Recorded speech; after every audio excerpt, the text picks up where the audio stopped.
इसी बीच एक बड़ी जानकारी सामने आ रही है, रुक कर लेते हैं। हरियाणा निकाय चुनाव से जुड़ी ये बड़ी खबर सामने आ रही है। आपको बता दें कि हरियाणा कांग्रेस को स्टेट इलेक्शन कमीशन ने झटका दिया है। इस वक्त की बड़ी जानकारी, बैलेट पेपर से चुनाव कराने की मांग को खारिज कर दिया गया है। ये बड़ी जानकारी आपको दे रहे हैं। निकाय चुनाव में ईवीएम से ही मतदान होगा और बैलेट पेपर से नहीं होगा। कांग्रेस ने बैलेट पेपर से चुनाव कराने की मांग की थी। ये बड़ी जानकारी, कल राज्य चुनाव आयुक्त को कांग्रेस डेलीगेशन ने ज्ञापन सौंपा था।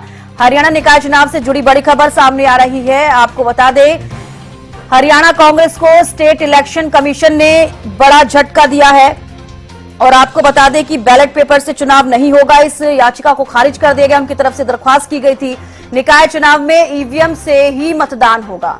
क्योंकि देखिए, आमतौर पर कांग्रेस लगातार ये आरोप लगाती है कि ईवीएम में गड़बड़ी है। ऐसे में अब कांग्रेस की तरफ से जो ज्ञापन सौंपा गया था वो ये था कि बैलेट पेपर से चुनाव कराया जाए।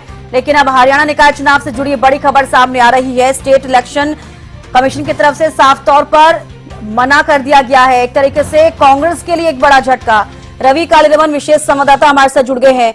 रवि, देखिए, यहां पर कांग्रेस के लिए एक बड़ा झटका, क्योंकि जिस तरीके से कांग्रेस लगातार कहती आ रही थी कि बैलेट पेपर से चुनाव होने चाहिए, ईवीएम में गड़बड़ी करती है बीजेपी। साफ तौर पर आपने भी देखा है कि आमतौर पर यहां पर आरोप बीजेपी के ऊपर लगते हैं, लेकिन स्टेट इलेक्शन कमीशन ने ही इसको खारिज कर दिया है कि बैलेट पेपर से अब चुनाव नहीं होंगे।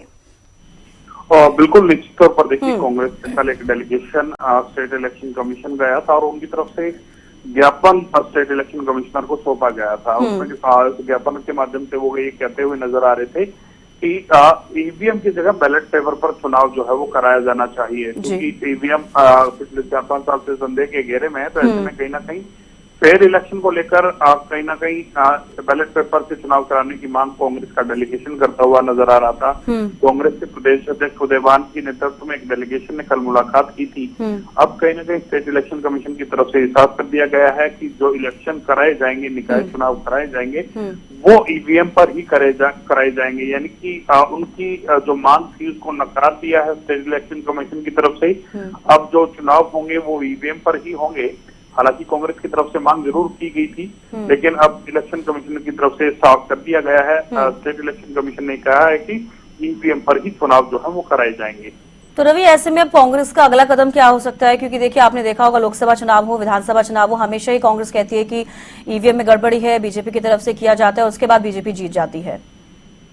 बिल्कुल, निश्चित तौर पर देखिए, आरोप लगाती रही है कांग्रेस और लगातार संदेह जताती रही है कि ईवीएम की जो प्रक्रिया है उसमें कहीं ना कहीं धांधली की बात का लगातार कांग्रेस करती रही है। उसकी तरफ से जब विधानसभा चुनाव हुए थे उसके बाद भी ईवीएम पर ठीकरा फोड़ा गया था, लेकिन अब जो चुनाव होंगे वो ईवीएम के माध्यम से ही होंगे। हालांकि अर्जी जरूर लगाई गई थी, ज्ञापन जरूर सौंपा गया था।